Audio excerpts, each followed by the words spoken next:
Bah écoutez, cette vidéo, j'espère qu'elle va enfin vous aider à comprendre ce que c'est que l'équation de Schrödinger. C'est parti!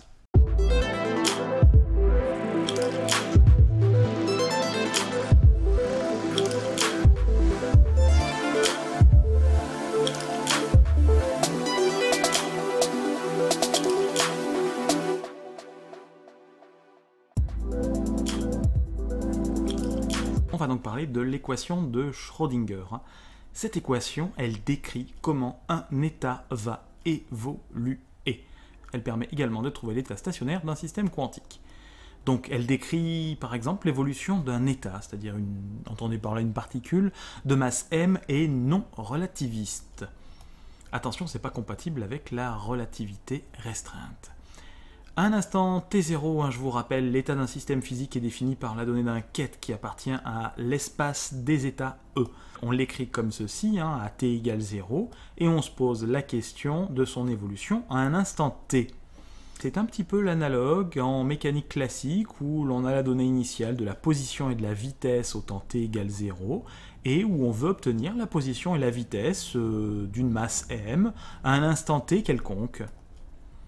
Pour ce faire en mécanique classique, nous utilisons par exemple le principe fondamental de la dynamique, où A c'est l'accélération.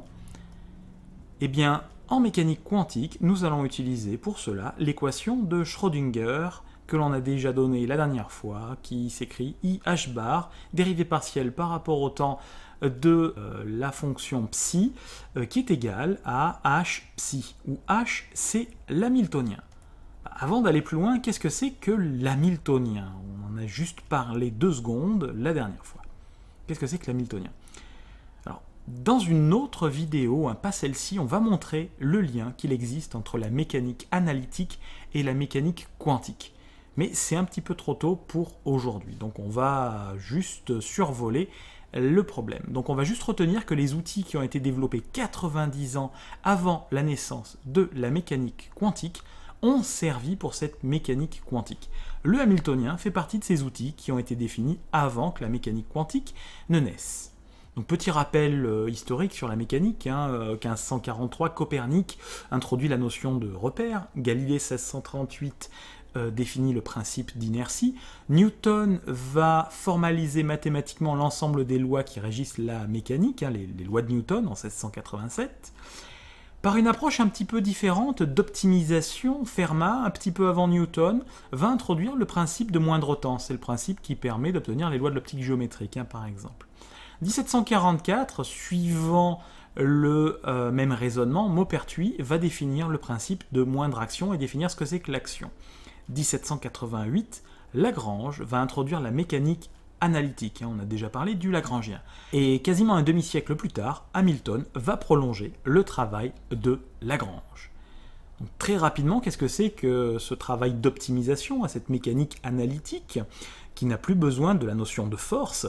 Eh bien, lorsque l'on va de A à B, il y a plusieurs chemins qui existent, et savoir quel est le bon chemin qui va être suivi par la nature, c'est la question qui peut se poser. Et pour faire ça, on définit l'action à partir du lagrangien, comme on en a parlé dans la vidéo précédente, et on va chercher le chemin optimal en utilisant un principe variationnel, c'est-à-dire qu'on va regarder sur des chemins qui sont très très proches du chemin optimal, comment varie cette action. On peut montrer qu'on obtient cette équation de l'aire Lagrange, où ici nous avons la dérivée partielle d'espace, ici ça c'est la vitesse, ça c'est ce qu'on appelle le lagrangien, qui est défini comme la différence à la balance entre l'énergie cinétique et l'énergie potentielle. Alors on peut faire varier ce lagrangien en fonction de x, la position, la vitesse v et le temps, mais on peut également, si on le souhaite, introduire ce que l'on appelle des coordonnées généralisées. Ce sera dans une autre vidéo qu'on va appeler Q et Q point. Eh bien, l'hamiltonien va se construire à partir du lagrangien, et ce sera par une transformation de ce que l'on appelle de Legendre, ce sera PQ point moins ce lagrangien. Si on imagine que dans ce cas très précis où on a une particule m soumise à une force, bon voilà, eh ben, P ça va être mv, c'est plus vrai lorsque l'on a un champ magnétique, on en parlera dans un moment dans une autre vidéo. Q point c'est, imaginons la vitesse, bah, vous voyez que h en fait ça peut être quelque part t plus v.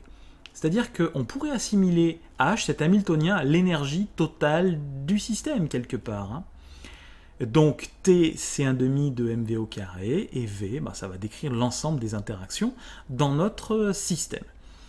Bon, comme P, c'est égal à mv, on voit que l'Hamiltonien peut être mis sous la forme P au carré sur 2m plus V.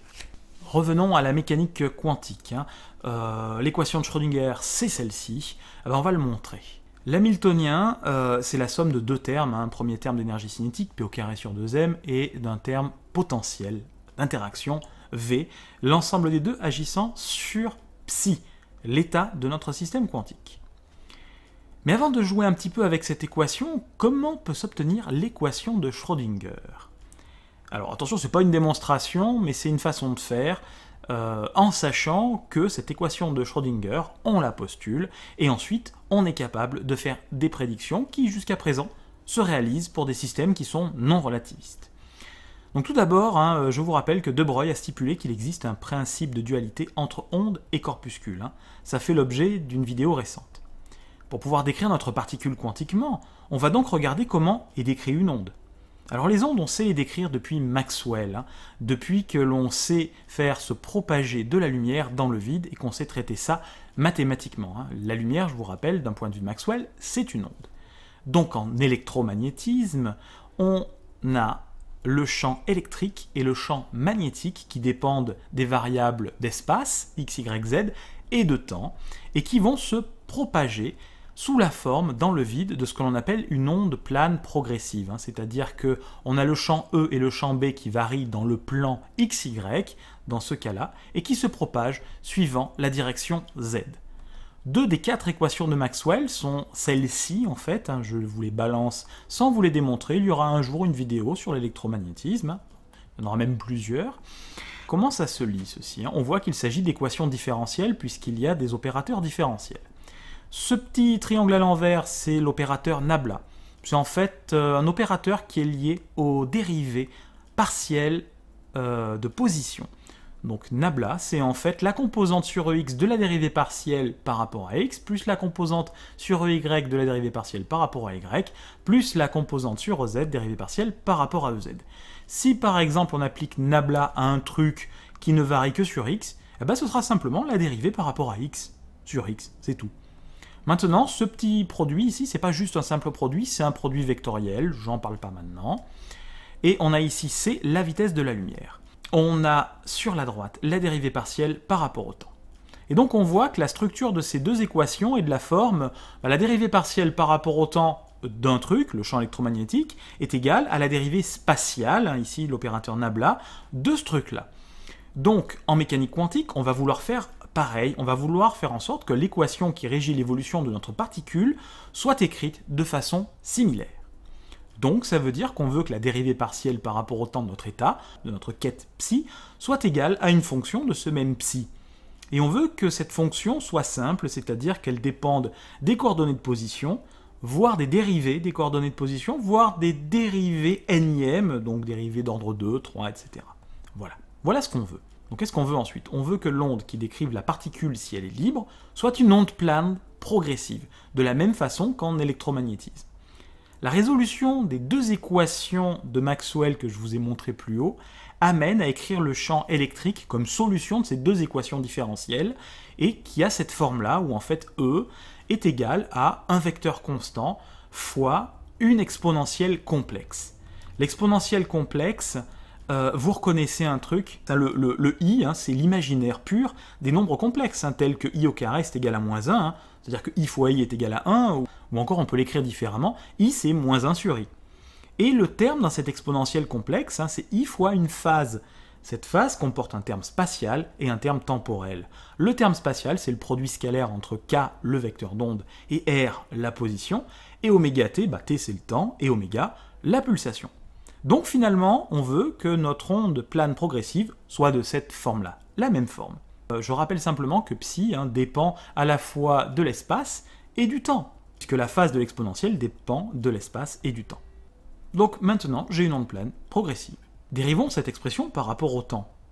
Si je dérive l'expression par rapport au temps, je vais pouvoir mettre ça sous cette forme-là, moins i oméga psi. Mais oméga, c'est quoi? C'est une pulsation, mais comment peut-on l'écrire autrement? Eh bien, on sait que E, c'est h bar oméga, on l'a déjà vu plusieurs fois. Donc ça veut dire que je peux remplacer oméga par E sur h bar, ici. Donc si je fais passer le h bar de l'autre côté, et le moins i au numérateur va passer au dénominateur, et il passe de l'autre côté, ça me donne quelque chose qui est de cette forme-là.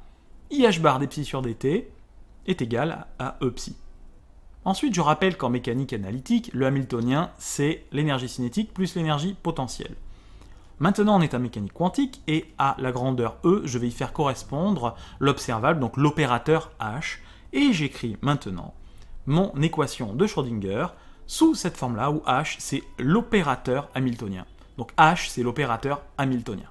C'est le point de départ pour décrire l'évolution d'un système. Donc quelques cas d'école qui feront l'objet de vidéos séparées.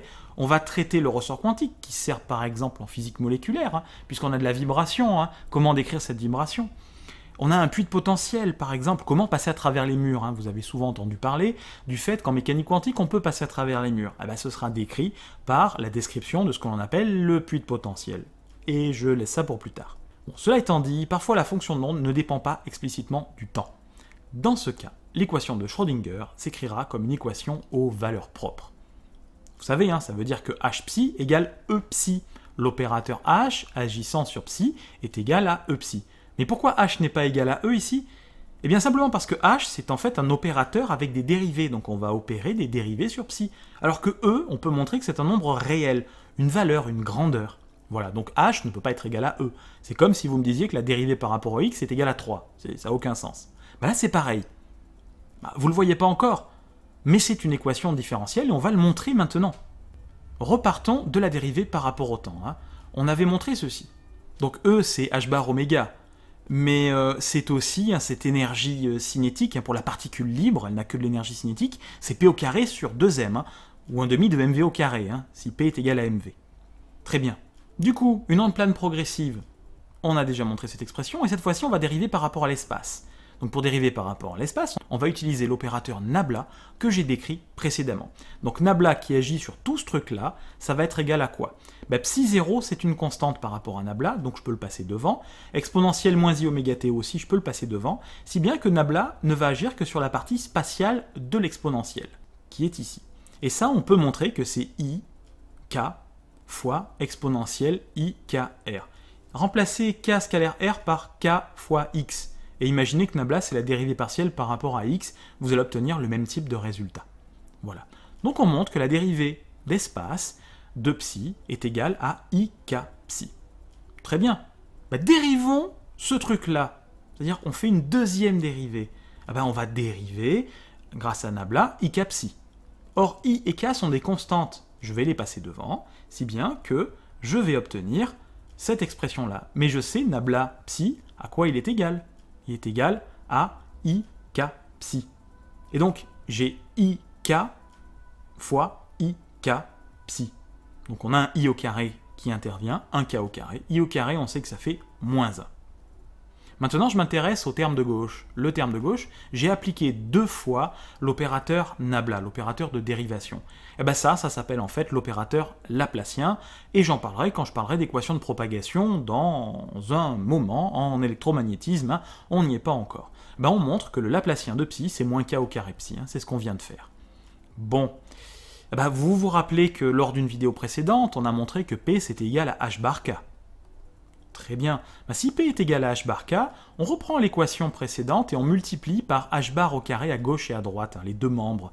On va donc obtenir moins h bar au carré laplacien de psi est égal à h bar carré k au carré. Membre de droite, h bar carré k carré, c'est P au carré. Voilà, tout simplement. Maintenant, je divise par 2m à gauche et à droite, j'ai le droit de le faire, d'accord, puisque la masse n'est pas nulle, ici, on ne parle pas du photon, dans ce cas-là. Et donc, j'obtiens, si j'inverse les deux termes, P au carré sur 2m psi, qui est égal à un terme où je vais avoir des dérivées partielles d'espace. Bah voilà. Maintenant, H-psi, qu'est-ce que c'est hein? On avait montré que c'était P carré sur 2m psi plus V psi. Et le P carré sur 2m psi, je vous l'exprimer à partir d'opérateurs différentiels. C'est-à-dire que maintenant, H-psi, je vois que ça a cette forme-là. C'est-à-dire que c'est bien une équation différentielle, hein, si j'égale ça à E-psi. Donc on partira de cette équation dans une autre vidéo en précisant l'expression de l'interaction V, donc pour décrire les orbitales atomiques de l'atome d'hydrogène.